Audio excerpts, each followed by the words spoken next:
బెంగళూరు తొక్కిసలాట ఘటనలో నలుగురు అరెస్ట్ అయ్యారు. ఆర్సీబీ మేనేజ్మెంట్ సిబ్బంది నిఖిల్ సోస్లే, అలాగే సుమత్, అలాగే డిఎన్ఏ ఈవెంట్ మేనేజర్ కిరణ్, అలాగే సునీల్ మాథ్యూను పోలీసులు అరెస్ట్ చేశారు. RCB, DNA event management, Karnataka cricket association పై కబన్ పార్క్ పోలీస్ స్టేషన్లో కేసు నమోదైంది. ఇక నలుగురు నిందితులను వైద్య పరీక్షల కోసం బౌరింగ్ ఆసుపత్రికి తరలించారు.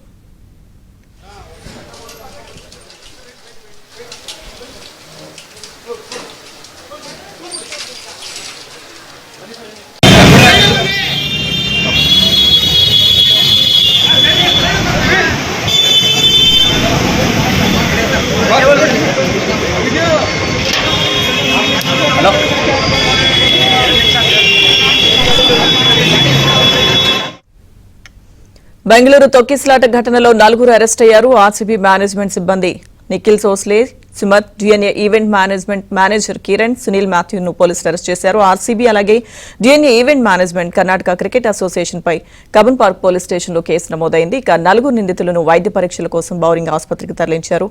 ఇదే అంశానికి సంబంధించిన పూర్తి అప్డేట్స్ బెంగళూరు నుంచి మా ప్రతినిధి రిత్విక్ అందిస్తారు. రిత్విక్.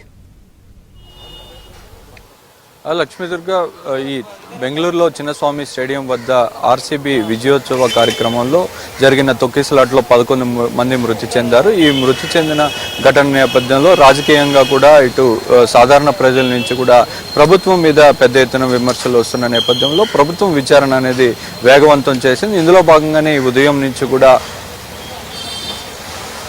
నుంచి కూడా పెద్ద ఎత్తున అరెస్టులు అనేది జరుగుతున్నాయి. ప్రస్తుతం నలుగురిని అరెస్ట్ చేశారు. ఆ నలుగురిని కూడా ప్రస్తుతం శివాజీనగర్లో గల బౌరింగ్ హాస్పిటల్కి తీసుకొచ్చారు. ఇక్కడ వైద్య పరీక్షలు నిర్వహిస్తున్నారు. ఈ వైద్య పరీక్షలు నిర్వహించిన తర్వాత వారిని సిఐడికి కూడా అప్పగించే పరిస్థితి ఉంటుంది. నిన్న సాయంత్రం జరిగిన కేబినెట్ మీటింగ్లో ఈ ప్రభుత్వం మీద తీవ్రమైన వ్యతిరేకత వస్తుండడంతో కేబినెట్ మీటింగ్లో కూడా పూర్తిగా చర్చించారు. పూర్తిగా చర్చించి ఈ సిఐడికి ఈ కేసును అప్పగించాలని భావించారు. అలాగే విధంగా న్యాయ విచారణ కోసం కూడా ఆదేశించారు.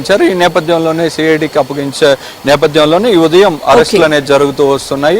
ఎయిర్పోర్ట్ లో ఉదయం ఆర్సీబీ ఫ్రాంచైజీకి సంబంధించిన ఇద్దరిని అరెస్ట్ చేశారు. మరో డిఎన్ఏ ఈవెంట్ మేనేజ్మెంట్ కి సంబంధించి కూడా ఇద్దరిని అరెస్ట్ చేశారు. వారిని ప్రస్తుతం బౌరింగ్ హాస్పిటల్ మనం చూస్తున్నాం, ఈ హాస్పిటల్కే తీసుకొచ్చారు. ఈ హాస్పిటల్లో వారిని వైద్య పరీక్షలు అనేది కొనసాగుతున్నాయి. వైద్య పరీక్షల తర్వాత వీరిని సిఐడికి అప్పగించి ఆ తర్వాత న్యాయస్థానంలో కూడా ప్రవేశపెట్టే అవకాశం ఉంది. లక్ష్మీ దుర్గ.